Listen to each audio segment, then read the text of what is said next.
Oi, pessoal. Ontem, quinta-feira, dia 16, às 20 horas, eu, Caio José do Folhas Soltas, fizemos uma live que é o motivo desta postagem.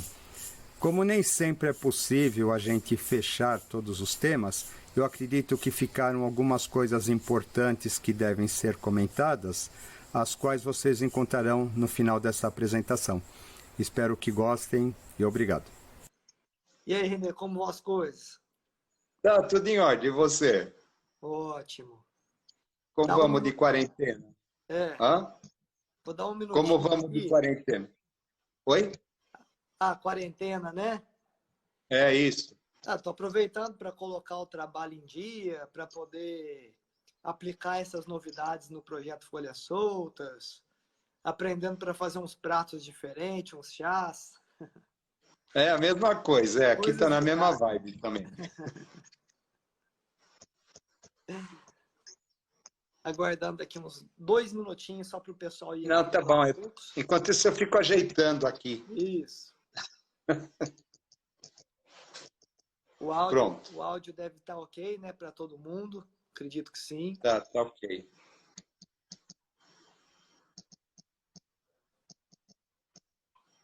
É. Bem, esse tema é bem interessante, né? Porque ele ajuda a elucidar muitas questões que envolvem esse momento que a gente está vivendo, né? Mas antes de entrar nesse tema, eu vou fazer uma apresentação do Renê, o nosso colaborador, né? Para quem já acompanha o projeto Folhas Soltas, tá? Esse é o Renê, ele é colaborador do projeto, tem lá o seu curso a respeito dos circuitos neurais, que diz respeito aos funcionamentos, aos níveis de funcionamento da consciência em seus vários estágios, que inclusive é uma ferramenta muito pertinente para a gente assimilar com tranquilidade e com um pouco mais de profundidade o momento. E agora eu sou o Caio José, tá? Cofundador do projeto Folhas Soltas. Nós temos nos esforçado para poder trazer coisas novas, conteúdos novos, coisas que envolvem criatividade, curiosidade, filosofia, tentando traduzir isso tudo para uma linguagem bem simples e acessível, sem deixar de prezar pela profundidade dos temas e dos assuntos. E aproveitando aí essa nova dinâmica da quarentena, a gente teve a ideia também de começar uma coluna semanal, né? Especialmente com o nosso colaborador René Monterrey, para a gente poder tratar e desenvolver assuntos pertinentes para o momento, para poder colaborar um pouco, né? Fazer esse momento ser um pouco mais fácil de ser vivenciado, tá? Então a gente escolheu o tema imaginação e intuição. E quando a gente fala em imaginação, eu pensei em fazer uma introdução citando alguns atributos da mente, que é o mundo, o espaço onde a imaginação ocorre, né? Então, nós temos um primeiro atributo da mente, porque todas as vezes que a gente se refere à mente, a pensamento, sempre aparece num sentido muito genérico, né? Com inúmeros significados, enfim. Então, vamos aqui assinalar alguns atributos para poder ficar mais nítido, né? Sobre traçar algumas diretrizes sobre esse mundo que a gente vai estar explorando através da conversa. O primeiro atributo da mente é a capacidade que ele tem intrínseca de se relacionar com o meio, ou seja, o meio emana suas impressões e os nossos órgãos dos sentidos colhem essas impressões, cada um com suas características, e tudo isso é transformado em imagem no cérebro. A imagem, a visão, não só a visão, tá?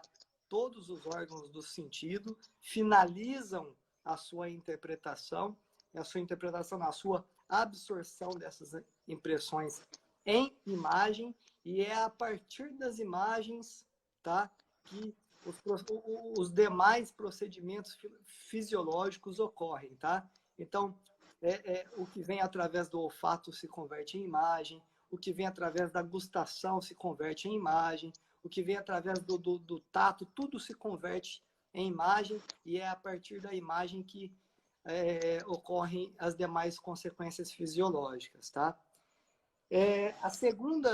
O segundo atributo da mente é o que no esoterismo conceitua-se como Maya, né? É um poder que o mental tem de substituir essa realidade imagética por uma outra que não diz respeito a essa primeira objetivamente. Então, Maya não é ignorância, né? Maya é ilusão no sentido de dar um significado a um ente, a um objeto, que não diz respeito à essência desse objeto da maneira como ele se apresenta, tá? Então, a segunda potencialidade é Maya.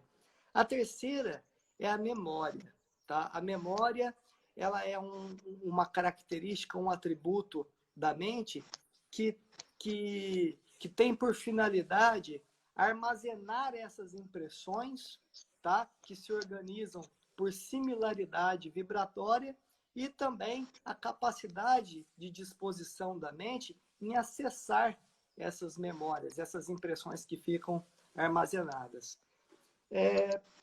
Outro atributo da mente é a capacidade que ela tem, em conjunto com a atividade cardíaca, né, de regular, de modular a questão vigília, sono e sonhos. Então, a relação mente e coração, o ciclo circadiano, a temperatura do coração, eleva o estado de consciência, ele modula o estado de consciência desde a vigília até os sonhos mais sutis, em seus níveis mais sutis. E também tem a imaginação, que é o último atributo, e aquele que a gente vai explorar mais na conversa de hoje, que diz respeito às imagens em ação. A imaginação, inclusive, ela é um atributo especial porque ela está presente e ela torna possível todos os atributos anteriores que eu citei. Renê, o que você poderia falar a respeito da imaginação para a gente começar a conversa? Vamos lá, né? Eu tenho Mercúrio retrógrado, né? Então eu preciso dar assim uma geral, né? Fazer uma introdução lenta, né? Então, na live passada, a gente começou a falar a respeito do chakra cardíaco, né? O chakra cardíaco é o centro onde tudo acontece para a gente aqui, tá? Então, ele acaba sendo o nosso ponto de partida, tá? A gente falou de noite escura da alma, né? A gente falou de uma série de coisas, e agora a gente retorna para o chakra cardíaco. Por quê? Né? Conforme a gente disse, então, existe uma tríade abaixo do chakra cardíaco, né? Que está relacionado aos circuitos inferiores ou aos circuitos ligados à nossa questão instintiva, nossa questão de biossobrevivência. E depois nós temos uma tríade superior, que seria uma tríade ligada aos sentidos latentes associados à divindade, tá? Divindade no sentido de quê, né? De que são potenciais que nós ainda não temos. E no meio disso, né? No meio disso nós temos o chakra cardíaco, que ele tem uma função dupla. Tá? E vocês vão falar, nossa, o que chakra cardíaco tem com mente, né? Aí começa, né? O chakra cardíaco ele está relacionado ao nosso corpo mental concreto. E a nossa mente concreta, ela tem duas características interessantes, tá? Então, como essa parte daqui ela está voltada para cima e para baixo, então nós temos assim, nós temos uma mente mecânica e nós temos uma mente criativa.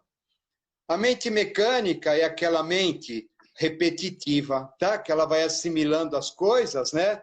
E a partir daquilo que ela vai assimilando, ela vai estabelecendo regras, tá? E ela começa a executar as atividades mecanicamente. E nós temos a nossa mente criativa. A mente criativa é aquela mente que ela vem quebrar a mecanicidade da mente mecânica, tá? Como que acontece isso? Então, por exemplo, nós temos um problema. A maioria dos nossos problemas, eles se dá por conta de uma repetição, tá? É sempre uma mecanicidade que origina um problema, tá? Então, o que acaba acontecendo, né? Chega um momento que a gente se depara com isso, então a gente é obrigado, bom, diz assim, eu tenho um problema, tá? A partir do momento que eu tenho um problema, eu preciso encontrar a solução, né?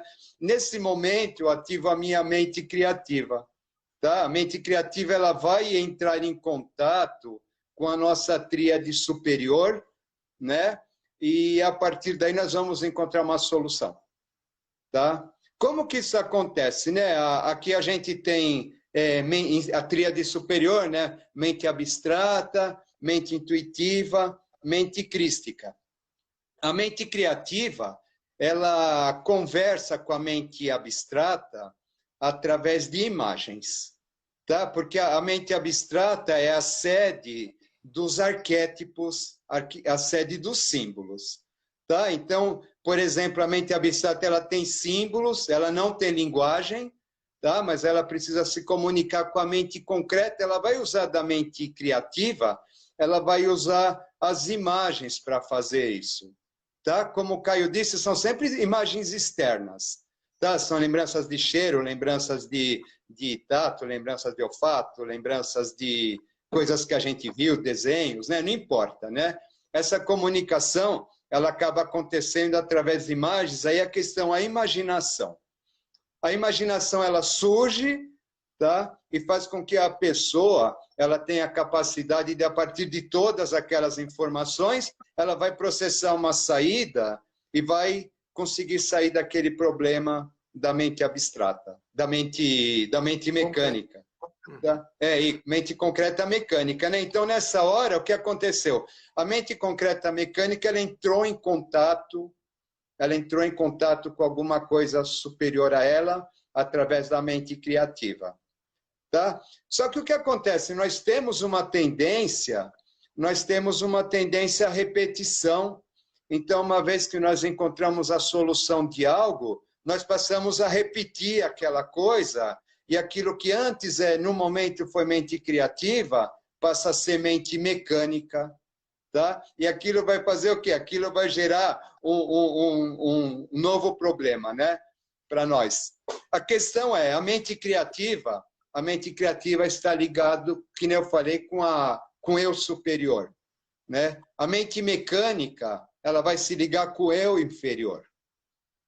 Então, a partir do momento em que eu passo a repetir uma solução criativa, o que antes estava a serviço de uma tríade superior, de uma comunicação com o divino, etc., passa a estar em comunicação, passa a entrar a serviço do ego. Tá? Por isso as ilusões, né? Aquilo que você falou de Maia, né? Sim. Por isso as ilusões, né? Porque ou a questão da gente ver, por exemplo, os artistas, né? Os artistas, acontece muito isso, né? Ele chega no momento em que ele tem uma conexão, tá, com algo superior, ele tem uma sacada, né? Ele transforma aquilo em objeto de arte, depois ele passa a repetir.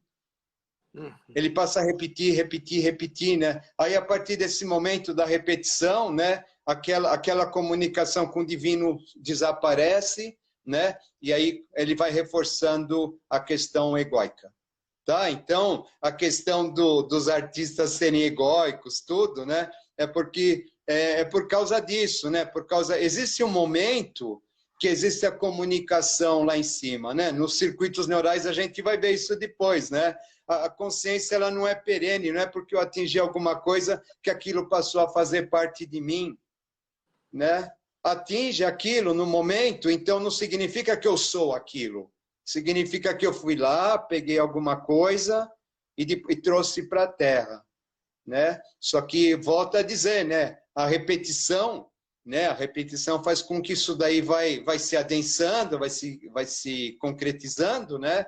Então, aquilo que seria imaginação, né, no sentido verdadeiro, ocorreu uma vez só. Sim. Que foi o momento em que a mente, né, ela entrou em contato lá com a mente criativa, entrou em contato com a mente abstrata, né? E depois o resto não, o resto passa a ser repetição. Né? Então a gente corre muito erro disso. Às vezes, eu acho que um dos maiores problemas que os discípulos têm é a questão da imaginação. Quando a gente vai fazer um caminho, né? Porque a gente fica lendo livro, começa a imaginar, mas se não existem práticas onde você entra em contato realmente com aquilo que é a fonte de tudo isso, então passa a ser uma repetição, né? Então aquilo que era ser mostrar um caminho para alguma coisa superior, ela sempre mostra, né? Mas a gente tem que tomar cuidado para não cair na repetição, sabe? Senão a repetição ela é responsável pela morte. Ô, Renê, né?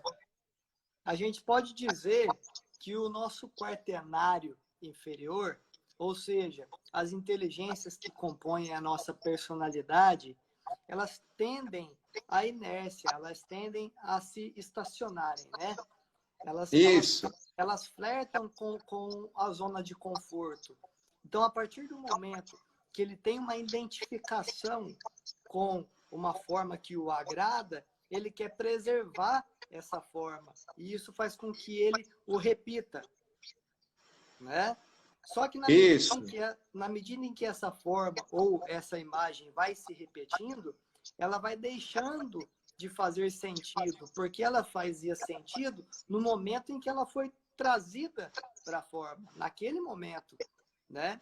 Já a inteligência que compõe a nossa tríade superior, a nossa capacidade de abstração, a nossa inteligência intuitiva e a nossa inteligência espiritual ou crística, sempre vai nos lançar numa espécie de abismo, de enigma, né? Sempre vai nos lançar numa equação mais sofisticada para nunca nos permitir deixar na zona de conforto que o quaternário inferior que compõe a nossa personalidade tanto implora.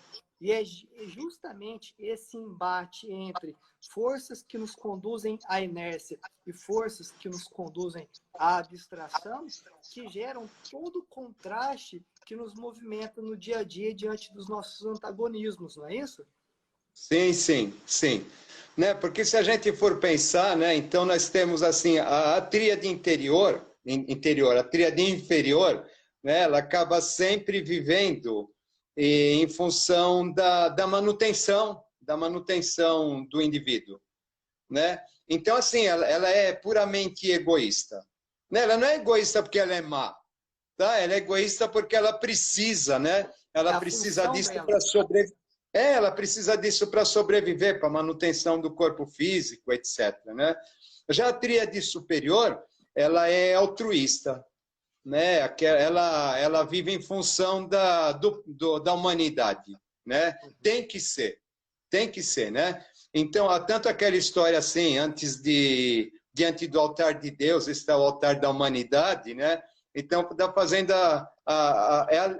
está se relacionando a isso, né? Porque essa tríade, uma vez desperta, ela está relacionada ao trabalho da humanidade, né? Então, é assim, ela é desconcertante, né? Quando a gente for discutir mais tarde, né?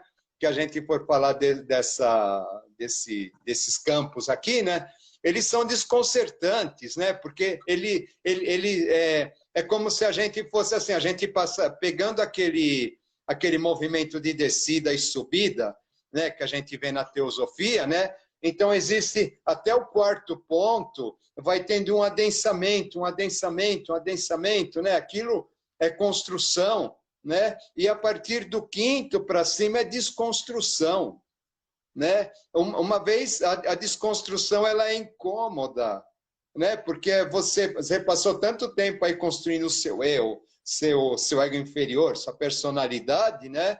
e depois, a partir do momento, aquilo tem que ser desconstruído, né? Então, esse ponto daqui, né, que é um ponto de a nossa mente abstrata, né, que é um ponto de rebeldia, né, porque ela vai trazer sempre novas possibilidades, né?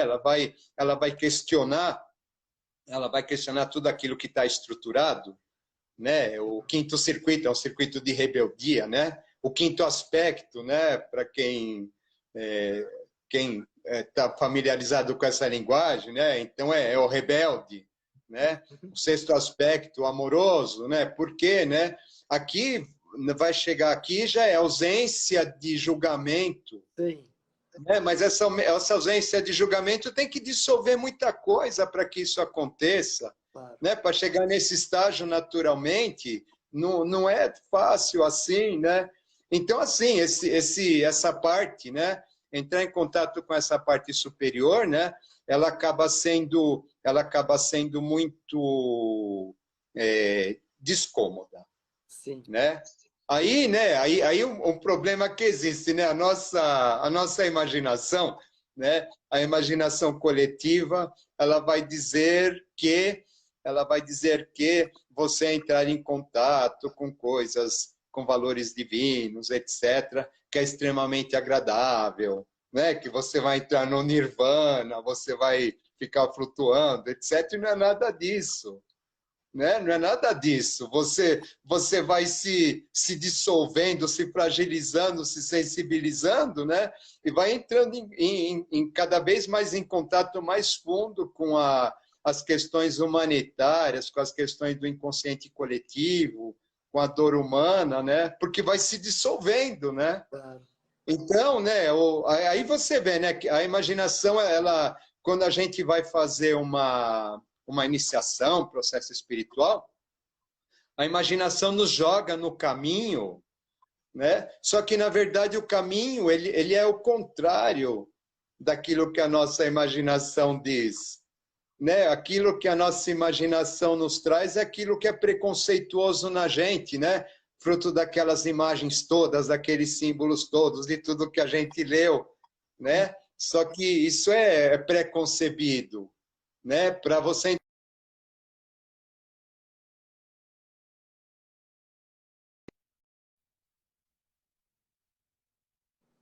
está caindo, será? Não Tá. caiu. É sempre a partir de algo inesperado. Aí a gente volta à questão da live anterior, a divindade é inesperada. Sim. Né? Então, né, essa comunicação, né? Então, por exemplo, quando essas imagens elas surgem, né? Então existem as imagens do dia a dia, né? Que a gente tem, né? Então a questão de sonhos, né? Quando a gente tem idades do dia a dia, imagens do dia a dia, e existe a questão assim quando a gente entra em contato com imagens arquetípicas. Né? A imagem, né? Ou a imaginação, né? A imaginação arquetípica, né?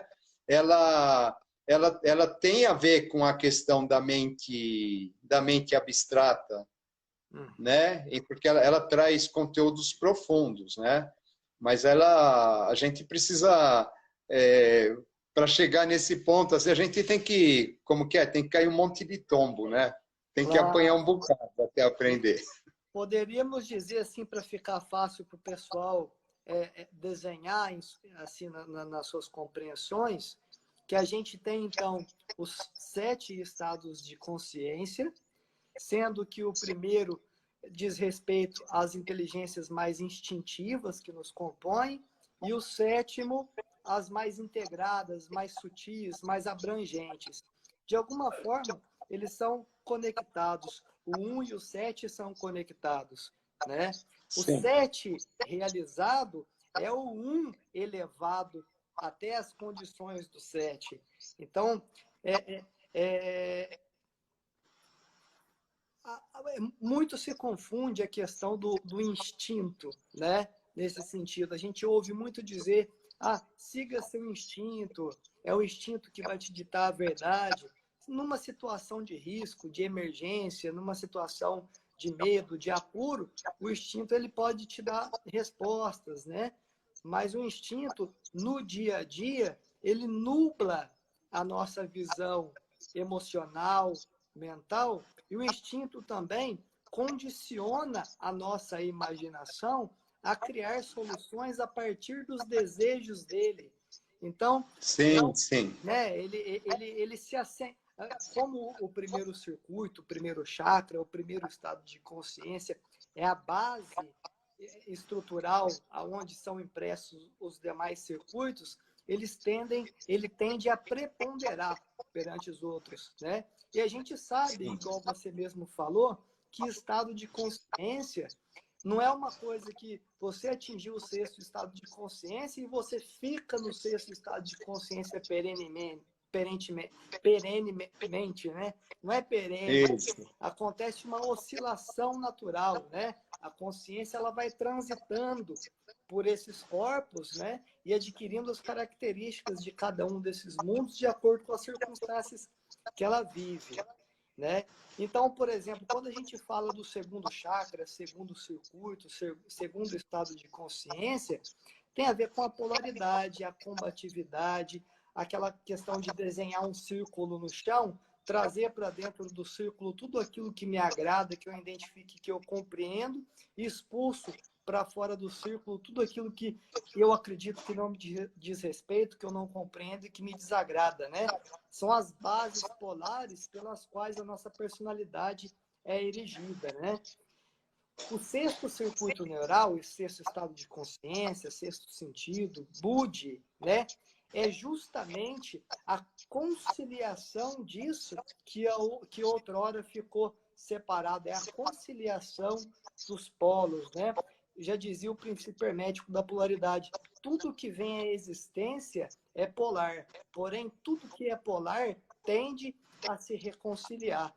Então ele se polariza no segundo circuito neural e ele se reconcilia no sexto circuito neural, ou estado de amor-sabedoria, porque haja amor-sabedoria para poder conciliar essas forças que aparentemente parecem completamente antagônicas, né?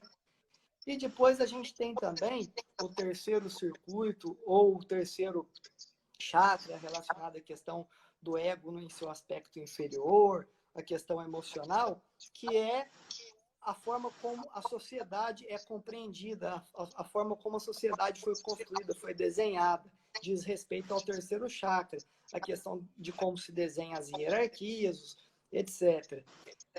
O outro lado, o lado oposto ao terceiro chakra, é o quinto chakra, que é justamente o laríngeo, o quinto estado de consciência, que é o mental abstrato. Então, a gente poderia dizer que a ressignificação desses valores que até então norteavam a nossa vida é uma reconstrução de um mundo novo, mundo esse relativo ao quinto estado de consciência, que a gente sabe, a era de Aquário que a gente está vivendo agora, que a gente já adentrou, né? Está nos colocando provas que funcionam como exercícios que preparam a nossa consciência para as exigências desse novo momento. Então, tudo são provas, tudo está em xeque, toda a sociedade está em xeque, todos os valores estão em xeque, a crise de identidade, crise na cultura, crise na política, crise na interpretação histórica, crise no que se espera do futuro. Tudo isso é porque o quinto mundo, o quinto sistema, o quinto estado de consciência, ele está começando a dar os seus primeiros passos no sentido de uma construção, construindo seus alicerces, né? Então, o que acontece?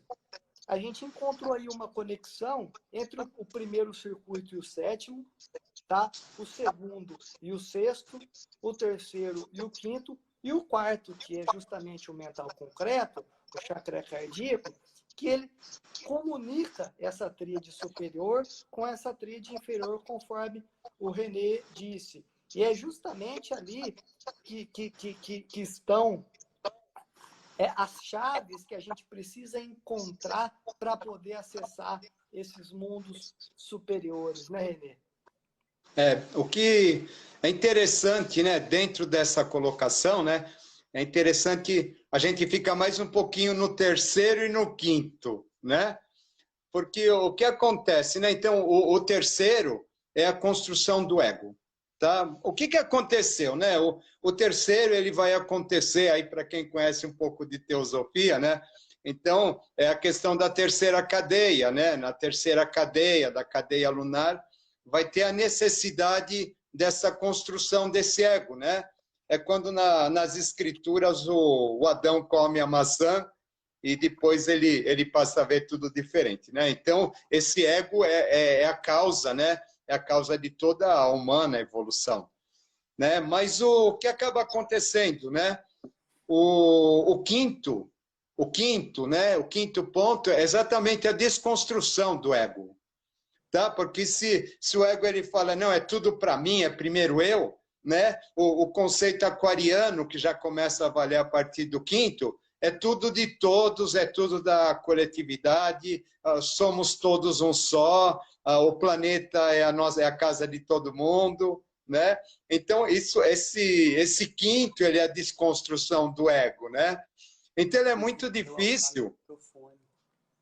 difícil porque essa questão de desconstrução do ego, né, significa, num certo modo, a passar pelo quarto, né, que é a questão da morte, aquela questão do sofrimento, né? Se não fizer essa passagem, né, não ocorre essa desconstrução do ego e não se atinge o quinto princípio, né? A gente volta para o conceito de arte, né? O que é arte, né? Arte é aquilo que perpetua o que é eterno no homem, né? Vai ter várias maneiras da gente representar isso, né? Mas é sempre aquilo que é eterno no homem. Por isso que toca, né? Por isso que passa através dos tempos, né? Então, qual que é a questão? A questão da arte, né? A questão, assim, dissolveu-se tudo que existe antes dela para ficar só com uma coisa, tá? Aquilo, né? Aquilo que é objeto de arte, ele é síntese, tá? Então é como que a gente deveria de fazer isso, né? Como se a gente devesse de chegar em nós mesmos, né? E tudo aquilo que não serve, vai jogando fora, né? E de repente, na passagem para cima, fica só aquilo que é o mais puro, só aquilo que é o mais essencial de cada um. Porque aquilo que é puro e essencial, né? isso, o que é puro e essencial de cada um é muito parecido com o que é puro e essencial nos outros também, né? E aí as pessoas começam a falar a mesma linguagem, começam a se entender. A tal fraternidade é isso, né? É esse despojamento todo, né? Mas esse despojamento é muito difícil de se conquistar, pelo menos agora, né? Então, a gente vai continuar conversando aqui e o pessoal vai dando feedback ali. Só para voltar ali no foco que a gente estava conversando, o Renê estava falando a respeito dessa passagem, né, para o quinto circuito, quinto estado de consciência, e dizendo que é um trabalho difícil, árduo, tanto que se a gente fosse basear pela realidade que se desenha, com certeza a gente vê as dificuldades sendo afloradas, né?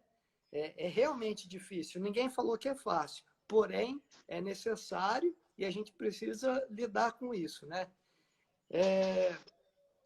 O quinto circuito neural, tá? Por ser um mundo ainda em formação, tá? Ele ainda está se estruturando, a matéria dele ainda, por não ser uma coisa definitiva, ainda é muito vulnerável, né? Então, vou dar um exemplo prático. A gente está num momento de inspiração, tem uma ideia super legal e numa fração de segundos da nossa intimidade, a gente imagina o seguinte: puxa, essa ideia que eu tive foi brilhante, é capaz que quase ninguém mais vai conseguir a ter. Nesse exato momento, você sofre uma queda livre de consciência do quinto circuito neural para o terceiro circuito neural, que é exatamente a forma como a sociedade hoje predomina no seu modus operandi de pensamento, né? Então, aí você cai nesse terceiro circuito neural, mas ali já não é mais a tua casa, você já não pertence mais àquele mundo. Então, você é induzido a uma crise. E a crise te leva a uma vulnerabilidade, como se a sua alma, a título de exemplo, criasse fissuras, né? E essa vulnerabilidade te deixa mais permeável para essa luz que está emanando de cima, dos valores superiores, possa penetrar em você. Aí você se inspira novamente, não preparado, né? Você tem uma supra-identificação com esses valores, faz um quadro, faz uma obra de arte, puxa, ninguém mais é capaz de fazer, então ela tem que valer $1 milhão. Pronto, aí caiu, né? Caiu de novo. Esse é o arquétipo do orgulho que precede a queda. É uma outra leitura quando a gente olha, por exemplo, a cosmogênese, a queda dos anjos, né? Houve um momento que, para poder haver a possibilidade da polarização, houve, no sentido cósmico, né? Numa compreensão mais abrangente, mais transcendental, uma oposição estratégica para poder fazer girar a roda da vida, a roda da evolução. E no que se dá essa oposição estratégica? Se dá pelo simples fato de uma consciência sutilíssima que vivia num mundo de plenitude, sem limites, ter que se submeter a uma projeção, a uma precipitação em mundos completamente densificados e, inclusive, com riscos dele se distanciar e, inclusive, esquecer da sua própria identidade, porque ele se revestiria de matéria cada vez mais densa, ele se encapsularia numa realidade, né? É claro que haveria, numa interpretação humana, claro, a título de analogia, uma negação. Não, eu não quero descer para esse mundo, eu vivo na plenitude. Todos aqui, apesar das consciências das mônadas, né, serem numeradas, serem individuais, não há fronteiras entre os estados de consciência. É uma única unidade existencial, uma única realidade. Por que eu vou me submeter a ser precipitado a uma condição material de vida que, inclusive, nem suporte biológico ainda tem para poder suportar a minha consciência, a potencialidade da minha consciência? Porém, o que determina é a lei. E a lei está em cima dessas deliberações cósmicas, né? A lei é a oitava coisa. Então, naturalmente, ele é precipitado e isso acaba repercutindo em todos os setores da sociedade, em todos os dramas individuais, né? A gente sempre... E quando a gente cai revestido daquela matéria, a gente acaba esquecendo da nossa própria origem, de tão distante que a gente está de casa, mas, ao mesmo tempo, a gente sente que aqui não é a nossa casa. Então, a gente começa a encontrar artifícios para poder realizar esse retorno para o mundo celeste, o retorno para o mundo espiritual, que, apesar de eu ter esquecido como aquilo existe em potencial latente no meu interior. Aí, as soluções que vão aparecendo, né, as dinâmicas que vão surgindo para poder tecer esse retorno nos estágios de sutilização da matéria, ocorre de inúmeras formas, né? Desde formas rebeldes e obstacularizantes até formas amorosas e conciliadoras, né? A gente já estudou que a nível de arquétipo, tá? Esses valores antagônicos já se conciliaram. Então, o eco da conciliação já acontece na consciência coletiva. Agora, a gente precisa acessar esse valor conciliatório e trazer esse valor conciliatório para o nosso interior. Porque a rebeldia, apesar da gente ter o direito, inclusive dever fazer de tudo para voltar para casa, a rebeldia, ela nos aprisiona aqui ainda mais. E é exatamente esse mecanismo que permite com que a matéria possa continuar evoluindo, né? A consciência, ela quer se desapregoar da matéria, quer se desapregoar da matéria, mas tem um mecanismo que quanto mais ela tenta fugir, mais ela tenta correr dos seus desígnios materiais, mais a matéria o segura para poder gerar um catalisador evolutivo e permitir com que a matéria passe pelo seu processo de sublimação, né? Só que chega um momento que esse processo é compreendido, a oposição se transforma na consciência humana como uma oposição estratégica a título da gente conseguir evoluir enquanto fraternidade, e as coisas tomam um novo rumo, que é inclusive o que a gente está esperando para o momento, né, Renner? É bem por aí, né? Ou assim, né? Até hoje, né? A gente fala, né?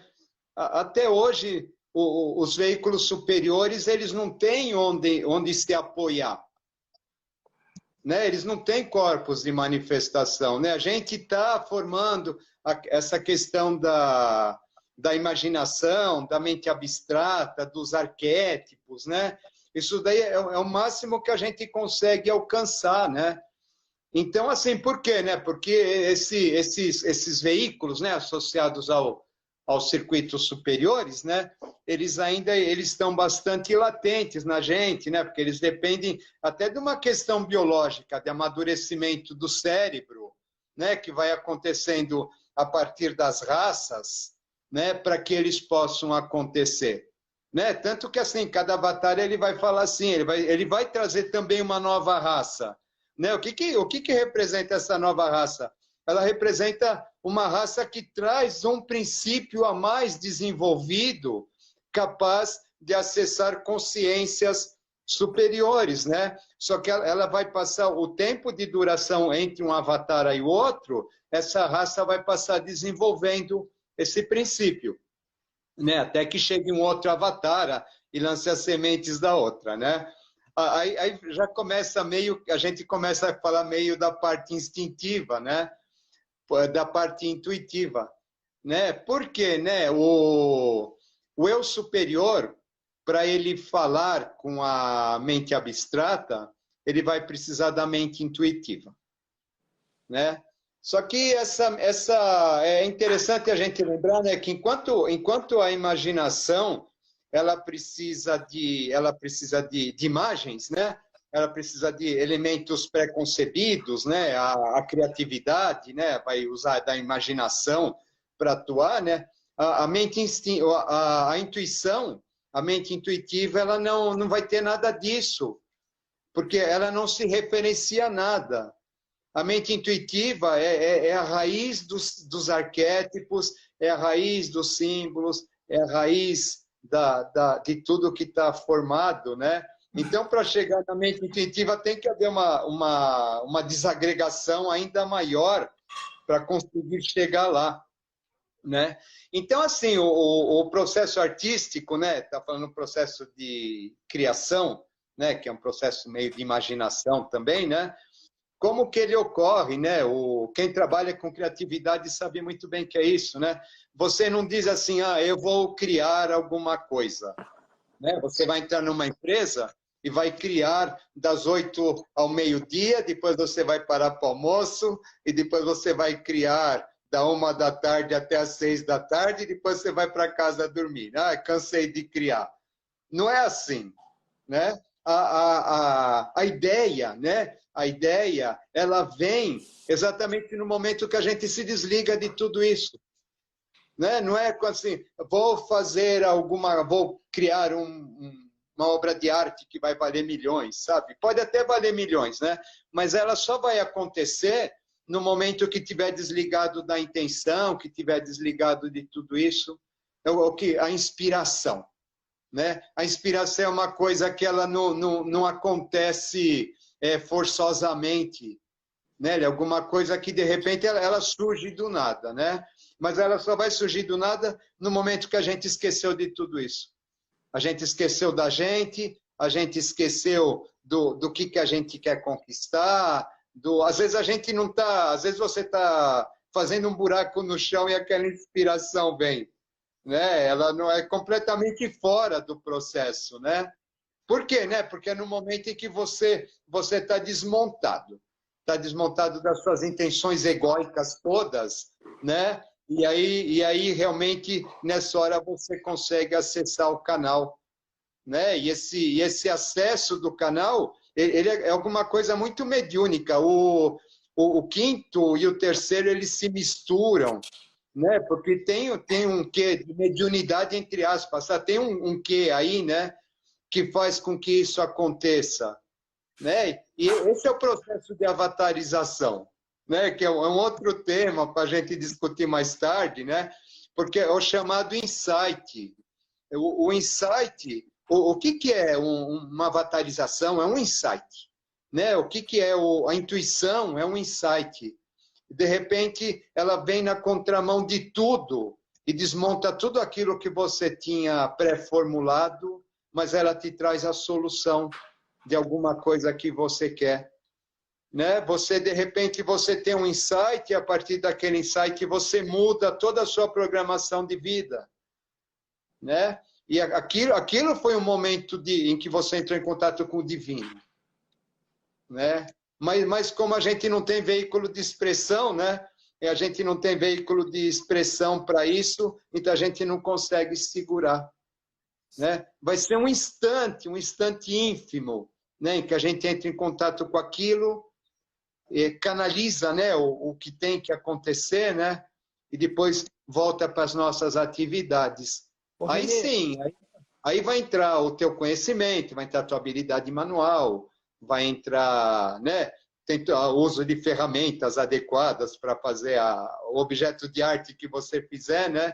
Mas o instante que você entrou em contato com aquilo e você vislumbrou, né? Aquilo tudo foi pequeno, foi quase nada, sabe? Perto do momento que demora a elaboração de uma obra de arte, por exemplo, né? Já que a gente está falando de imaginação e de criação.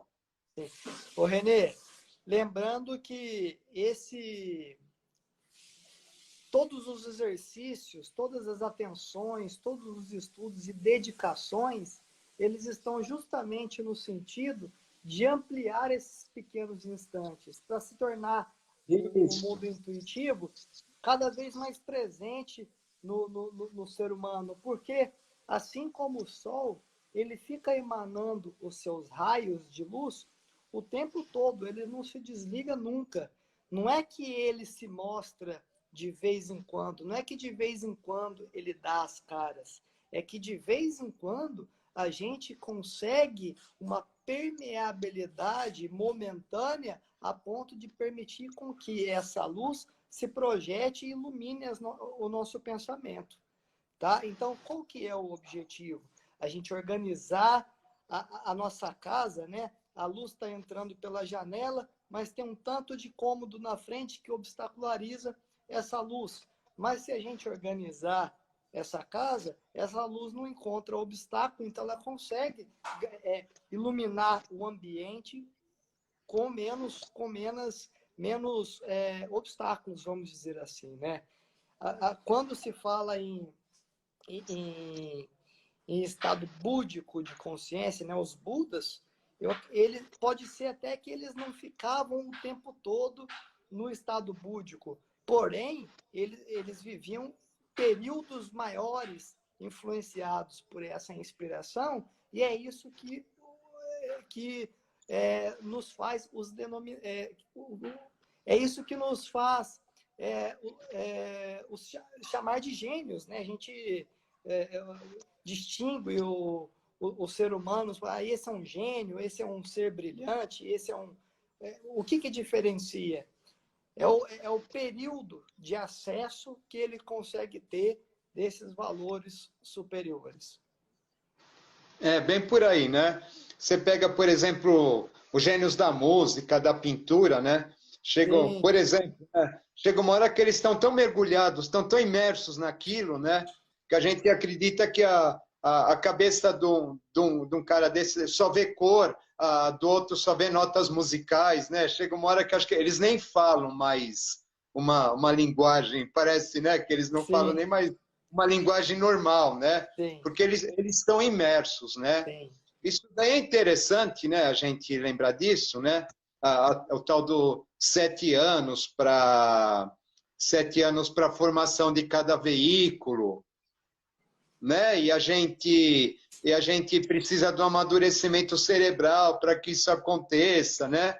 E depois de uma certa idade, né? Então a questão da nossa evolução, a gente vive essa curva também de adensamento máximo e depois de dissolução, né? O nosso físico, ele vai chegando, né, a nossa vida, né, num ponto de adensamento máximo, de materialização de tudo aquilo que a gente quer, né, que a gente precisa, né? E depois de uma determinada etapa, assim, é a dissolução daquilo, né? A gente criou família, criou filhos, tudo, né? Depois de uma certa etapa, cada um vai seguir seu caminho, né? Então a gente começa a viver uma fase de dissolução, né? Mais E o permeável. que é legal, e o que é legal disso, né? É que você percebe assim, né? Se você age direitinho, né? Existe um presente em tudo isso, né? Porque com o passar do tempo, a gente começa com um estado mental lá atrás, né? O estado mental ele é bem grosseiro, né? Só que ele vai depurando pelo caminho, né? E depois de um determinado momento ele já vai lapidando, sabe? À medida que as questões físicas elas vão enfrentando, elas vão decaindo, né?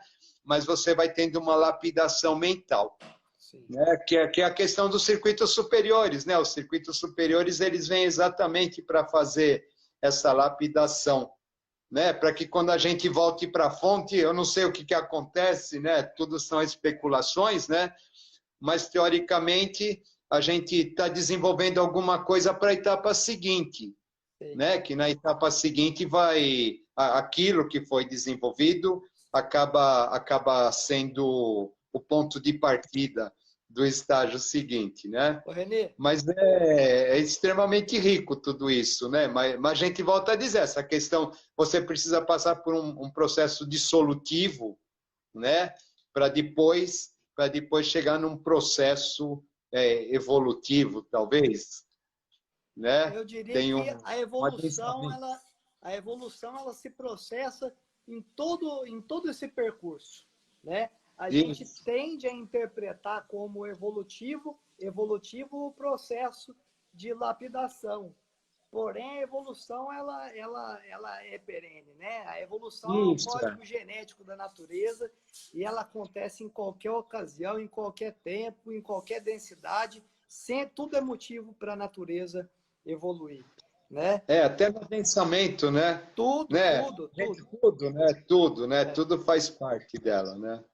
Então, olha, a gente está aqui faltando 4 minutos para poder encerrar, mas então eu queria deixar que, como esse assunto é muito extenso, né? Tem muitos aí corredores, né? De assunto que a gente pode entrar para poder estar complementando esse, a gente já vai deixar aí combinado com vocês para semana que vem, quinta-feira mesmo, às 20 horas, a gente se encontrar aqui de novo para a gente continuar a nossa conversa, para a gente poder explorar mais essa questão da consciência, dos estados de consciência, como que esses estados de consciência funcionam do ponto de vista fisiológico. Quando a gente, por exemplo, fala em circuitos neurais, né? A gente está se referindo àqueles campos elétricos cerebrais que produzem as cadeias sinápticas do cérebro, dependendo da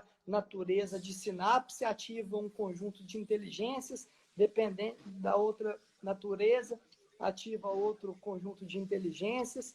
Então, a gente vai se organizar, criar aí uma espécie de um cronograma para poder as ideias ficarem organizadas e o pessoal que for chegando ter uma linearidade no conteúdo que foi encontrando, né? Mas então esperamos vocês aí a semana que vem, às 20 horas, e acompanhem também os conteúdos do Folhas Soltas, que a gente tem se dedicado bastante para produzir. E, Renê, 2 minutos para as palavras finais. Então é isso aí, tá? A gente tem muito para falar, a gente não esgotou, tá? Nós vamos falar de glândula pineal, nós vamos falar de... não dá para falar de intuição, né? Sem falar de glândula pineal, etc. Então tem muita coisa aí, tá, pessoal? E é isso aí. Semana que vem a gente continua, né? Para a gente entender o que é a consciência, tá bom? Gratidão a todos e até a próxima, tá? Espero que tenham gostado. Boa noite. Tchau, Caio. Até mais. Tchau, Renê. Um abração. Até mais. Abração. Tá? Tchau. Tchau, pessoal. De tudo aquilo que foi comentado, resta fazer uma ressalva importante. Quando foi dito que a pessoa, uma vez que ela atinge um estado elevado de consciência, que com perseverança ela pode permanecer mais tempo nesse estado, né? É importante que a gente perceba que a coisa não é bem assim, tá? Porque, como eu disse, não existem corpos de manifestação para um veículo superior. Então, ficar nesse estado por tempo indeterminado ou por tempos muito longos pode trazer sérias consequências ao nosso corpo físico, uma vez que existe uma lei que impõe que haja uma compensação entre ambos os planos. Tá? A gente não pode ficar só com a cabeça no espiritual e não realizar nada no físico, né? Então, toda vez que uma coisa desse tipo acontece, começam a acontecer coisas na nossa vida física para nos obrigar a colocar o pé no chão. Tá? Isso, dependendo do caso, pode até se transformar em graves doenças. Tá? A gente vê que muitas pessoas, muitos gênios da música ou da pintura, como a gente citou, né? Eles acabam tendo bastante problemas de saúde a partir de uma determinada etapa da vida deles. Tá? Isso se chama a lei da polaridade e será com certeza tema de lives futuras ou de postagens futuras também. Espero que vocês tenham gostado. Gratidão.